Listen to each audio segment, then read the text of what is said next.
कहीं पे निगाहें कहीं पे निशान। প্রধানমন্ত্রী থেকে বিজেপির কাউন্সিলররা কেন্দ্রীয় বাহিনী নিয়ে টিভি স্টুডিও পর্যন্ত চলে যাচ্ছে, সেইগুলো হচ্ছে সমস্ত আইন মেনে। আজব কথাবার্তা। 2020-21 সালের মামলা যদি এত জরুরি, এত গুরুত্বপূর্ণ হয়, তাহলে 5-6 বছর বাদে বিধানসভা নির্বাচনের মুখে আইপ্যাকের অফিসে তল্লাশি কেন?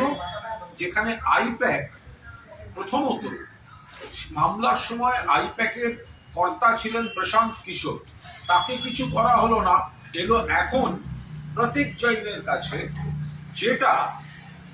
যে সংস্থা এই ইলেকশনে আমাদের প্রচারের উপদেষ্টা বা সহযোগী সংস্থা। ইডি সেটাকে বিজেপির নির্দেশে রাজনৈতিক উদ্দেশ্য প্রণোদিত ভাবে ডিস্টর্ট করে, বিকৃত করে আইনি জট বাড়ানোর জন্য বা আইনি জট তৈরি করে দেওয়ার জন্য তারা একটা অন্য ন্যারেটিভে নিয়ে গিয়ে আদালতে গিয়েছে।